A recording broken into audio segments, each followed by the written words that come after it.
সুপ্রিয় শিক্ষার্থী বন্ধুদের স্বাগত সবাইকে।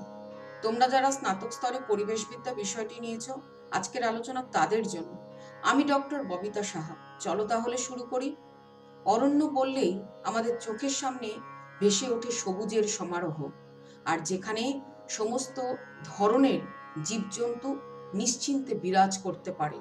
বিভিন্ন ধরনের রং বেরঙের পাখিদের কলতান এবং কীটপতঙ্গের কিচিরমিচির শোনা যায়। হ্যাঁ, অবস্থান ভেদে হয়তো এই উদ্ভিদ এবং প্রাণীদের মধ্যে আলাদা আলাদা অভিযোজন দেখতে পাওয়া যায়। যেমন বিষুবরেখার কাছাকাছি যে ধরনের অরণ্যের দেখতে পাওয়া যায় তাদেরকে আমরা বলি ক্রান্তীয় রেন ফরেস্ট। সেখানে সারা বছর উচ্চ তাপমাত্রা থাকে এবং প্রচুর বৃষ্টিপাত হয়, ফলে উচ্চ জীববৈচিত্র্য দেখতে পাওয়া যায় এই ধরনের বনগুলিতে। আবার উত্তর এবং দক্ষিণ মেরু ও বিষুবরেখার মাঝামাঝি জায়গায়, অর্থাৎ মধ্য অক্ষাংশে অবস্থিত বনগুলোতে গ্রীষ্ম, শরৎ, শীত, বসন্ত আলাদা আলাদা পরিবর্তনগুলো অনুভব করতে পারা যায়। এবং এখানে পর্ণমোচী গাছেদের আধিক্য দেখতে পাওয়া যায়, যারা কিনা বছরের একটা সময়ে পাতা মোচন করে আবার নতুন করে পাতা গজায়। উপকূলীয় অঞ্চলে যেমন সুন্দরবনে আমরা দেখতে পাই ম্যানগ্রোভ ফরেস্ট। সেখানে গাছেরা নিজেদের নোনা জলের সাথে খাপ খাইয়ে নেবার জন্য আলাদা করে অভিযোজন করে। আমরা দেখতে পাই শ্বাসমূল এই সমস্ত ম্যানগ্রোভ উদ্ভিদদের মধ্যে।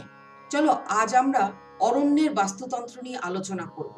অরণ্যে বিভিন্ন ধরনের বৃক্ষ দেখতে পাওয়া যায়, যেমন আম, জাম, কাঁঠাল, বট, অশ্বত্থ, ওক, ম্যাপেল, পাইন, নারকেল, বিভিন্ন ধরনের গাছ। আবার একই সঙ্গে মাঝারি ধরনের গুল্ম জাতীয় গাছও দেখতে পাওয়া যায়, বিরুৎ জাতীয় গাছও দেখতে পাওয়া যায়, আবার ঘাসও দেখতে পাওয়া যায়। আর অরণ্যের যেখানে সূর্যালোক পৌঁছায় না অতটা ভালো, একটু স্যাঁতস্যাঁতে, সেখানে আমরা মস বা ফার্নের আধিক্য দেখতে পাই।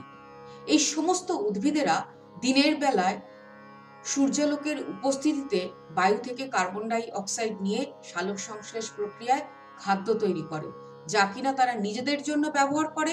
আবার অরণ্যে উপস্থিত সমস্ত প্রাণী কুলের শক্তির ধারক এবং বাহক। অরণ্যে বিভিন্ন ধরনের কীটপতঙ্গ দেখতে পাওয়া যায়, বিভিন্ন ধরনের পাখি দেখতে পাওয়া যায়, যারা কিনা উদ্ভিদের ফলমূল, গাছের পাতা খেয়ে বেঁচে থাকে। আবার একই সঙ্গে আমরা কিছু তৃণভোজী প্রাণী যেমন গরু, ছাগল, ভেড়া, খরগোশ এদের দেখতে পাই। আবার একই সঙ্গে দেখতে পাই হনুমান, বাদর, কাঠবিড়ালি, যারা এ গাছের ডাল থেকে ও গাছের ডালে নেচে কুদে বেড়াচ্ছে আর আনন্দে গাছের ফলমূল খাচ্ছে। এরা সবাই অরণ্যের প্রাথমিক খাদক হিসেবে গণ্য হতে পারে। কিছু কিছু পাখি দেখতে পাওয়া যায় যারা কিনা কীটপতঙ্গ খায়, সাপ কীটপতঙ্গ খায়, অর্থাৎ এরা অরণ্যের গৌণ খাদকের স্থান দখল করে রয়েছে। অরণ্যে হয়তো তোমরা অনেকেই দেখেছো কাঠঠোকরা তার কি নিপুণ দক্ষতা নিয়ে গাছের ডালের মধ্যে বাকলে কুটকুট করে গর্ত করেই চলেছে কিছু কীটপতঙ্গ পাবার আশায়। আবার বর্ষাকালে দেখতে পাওয়া যায় ময়ূর তার পেখম মেলে ধরেছে। এই ময়ূর, কাঠঠোকরা বা ভাল্লুক এরা কিন্তু সবাই সর্বভুক। এরা প্রয়োজনে ছোট ছোট কীটপতঙ্গ ভক্ষণ করে বা কখনো ফলের রস বা গাছের পাতা খেয়েও বেঁচে থাকে। অরণ্যে কিছু প্রাণী দেখতে পাওয়া যায় যেমন সাপ, শিয়াল, নেকড়ে, হায়না। এরা ছোট ছোট মাংসাশী প্রাণীদের খেয়ে বেঁচে থাকে, অর্থাৎ কিনা এদেরকে আমরা বলতে পারি প্রগৌণ খাদক। আর অরণ্যের সর্বোচ্চ খাদকের ভূমিকা পালন করছে বাজপাখি, ইকল, বাঘ, সিংহ এরা। অরণ্যের অজীবজাত উপাদানগুলো হলো সূর্যালোক, বায়ু, বায়ুতে উপস্থিত অক্সিজেন, কার্বন ডাই অক্সাইড, জল, মৃত্তিকা এবং মৃত্তিকায় উপস্থিত বিভিন্ন খনিজ পদার্থ। এই সমস্ত জীবজাত এবং অজীবজাত উপাদান একে অপরের সঙ্গে ক্রিয়া করে অরণ্যে একটি স্বয়ং সম্পূর্ণ বাস্তুতন্ত্র তৈরি করে। অরণ্যে ক্রমাগত গাছের পাতা টুপটুপ করে পড়তেই থাকে বা বিভিন্ন প্রাণীদের মৃত্যু হয়। তাহলে এই পতিত পাতা বা এই মৃত জীবজন্তু যায় কোথায়? অরণ্যে আমরা বিভিন্ন ধরনের ছত্রাক দেখতে পাই। সেখানে যেমন অ্যাগারিকাস থাকতে পারে, পাকফল থাকতে পারে। আবার অরণ্যে বিভিন্ন আণুবীক্ষণিক জীব ব্যাকটেরিয়া, কেঁচো এদেরকেও দেখতে পাওয়া যায়। এই আণুবীক্ষণিক জীব, ছত্রাক, ব্যাকটেরিয়া এরা বিয়োজকের কাজ করে। মৃত জীবজন্তু বা পতিত পাতাকে বিয়োজিত করে পুনরায় তা মাটিতে মিশিয়ে দেয়, অরণ্যের বাস্তুতন্ত্র গঠনে সাহায্য করে। এইভাবে অরণ্যে জীবজাত এবং অজীবজাত উপাদান একে অপরের সঙ্গে ক্রিয়া করে একটা সুন্দর স্বয়ং সম্পূর্ণ বাস্তুতন্ত্র তৈরি করে। তোমরা যারা নোট নিতে চাও এই স্লাইডটার স্ক্রিনশট নিয়ে নাও, এই স্লাইডটারও স্ক্রিনশট নিয়ে নাও।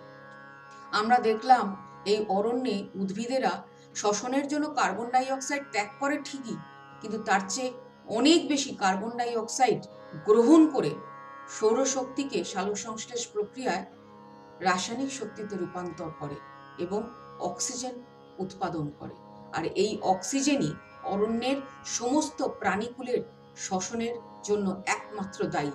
অরণ্যের উদ্ভিদ পরিবেশ দূষণ রোধ করে এবং কার্বন ডাই অক্সাইড শোষণ করে গ্রিন হাউসের প্রভাব কমাতে সাহায্য করে, তাপমাত্রা নিয়ন্ত্রণ করতে সাহায্য করে, জলবায়ু নিয়ন্ত্রণ করে, বৃষ্টিপাতের ধরনকেও নিয়ন্ত্রণ করে, জলচক্রকে নিয়ন্ত্রণ করে। এই অরণ্যের মধ্যে বিভিন্ন ধরনের প্রাণীরা নিশ্চিন্তে বিরাজ করতে পারে। গাছেদের মূল মাটিকে শক্ত করে ধরে রাখে, মাটি সংরক্ষণে সাহায্য করে। খরা বা বন্যার হাত থেকেও আমরা অনেকটা রক্ষা পেতে পারি। আমাদেরকেই দায়িত্ব নিতে হবে অরণ্যকে সংরক্ষণ করে, যাতে আমরা ভবিষ্যৎ প্রজন্মের কাছে একটা সুন্দর, সুস্থ, স্বাভাবিক পরিবেশ উপহার দিতে পারি। আজকের আলোচনা এখানেই শেষ করছি। ভালো থেকো তোমরা সবাই।